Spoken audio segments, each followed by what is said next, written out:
السلام علیکم دوستانو، تاسو یو نوی ویډیو کې بیا هم ښه راغلاست وایم.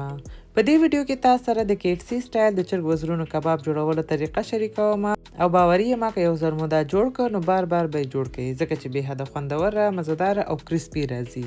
د دې ریسیپي دپاره به 1 کیلو د چرګ وزرونه واخلئ او منځ نه یې 2 ټوټه کړئ او سرونه ترې لرې کړئ، یعنې دغسې به یې میده کړئ لکه څنګه چې ګورئ. بیا به دا یو لوښي کې واچوئ.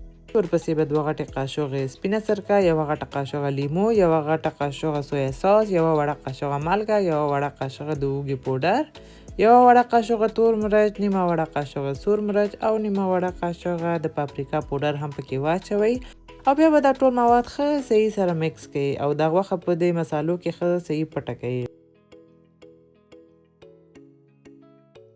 اوس به یو پلاستیک ترې راتاو کړئ او یا هم همداسې کم از کم نیم ساعت دپاره پرېږدئ چې ښه صحیح اخته شي.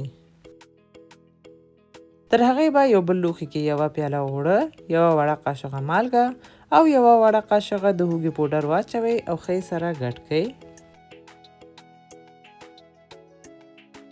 بیا به پلاستیک د غوښې سر نه لرې کړئ او دا وزرونه اول اوړه مو چې ورته جوړه کړې وه هغه کې ښه صحیح ولړئ. بیا به یو لوښي کې تیار یخې اوبه واچوئ او دا غوښه به زر زر پکې لږ لږ ډوب کړئ او بیا به یې وباسئ او دوباره به یې په اوړو کې ولړئ. بیا به دا یو لوښي کې کیږدئ او په همدا طریقه باقي ټوله غوښه هم جوړه کړئ.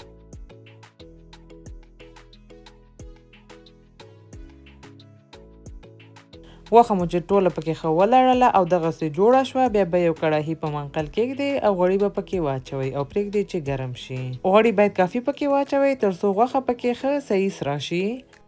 زه دلته ورسره لږ دغه چپس چې مسالو سره لړل شوي دي دا هم سره کوم ځکه چې د کباب سره دا ډېر خوند کوي او زما د ماشومانو هم ډېر خوښیږي. او اول چپس ځکه سره کوم چې بیا وروسته د غوښې سره کولو نه د غوړیو رنګ بدلیږي او چپس ښه نه راځي او خوند یې هم بدلیږي. البته دا استثنایی دی، تاسو کولی شئ بغیر د چپس نه هم جوړ کړئ. د دې چپس سره او یا هم نورمال چپس سره جوړ کړئ نو لا ډېر خوند کوي، خصوصا ماشومانو ته که جوړوئ. چپس چې ترې وباسئ بیا به وزرې پکې واچوئ او دا به اوس تقریبا 9 نه تر 10 دقیقو دپاره او یا هم تر هغې سره کړئ چې دواړو خواو نه ګولډن براون شي. دا چې دا څومره سره شي دا تاسې کولی شئ په دې ویډیو کې هم وګورئ.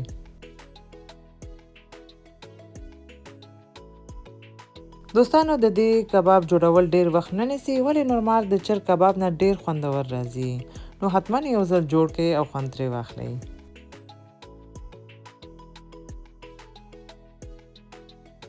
کباب او چپس مو چې ټول سره شول بیا به د خپلې خوښې یو لوښی واخلئ او یا هم ما غوندې دغسې د لرګي یو لوښی واخلئ او یو څنګ ته یې کباب کیږدئ او بل خوا ته یې چپس. دا ډیزاین تاسې کولی شئ د خپل میلمستیاګانو کې هم جوړ کړئ چې ډیر ښایسته او فینسي ښکاري. ما په دې وړو لوښو کې یو کې میونیز اچولې او بل کې مې کیچپ او میونیز سره ګډ کړی او بیا مې پکې اچولي. تاسې کولی شئ یوازې کیچپ او یا هم هر یو ساس مو چې خوښیږي هماغه سره یې نوشجان کړئ.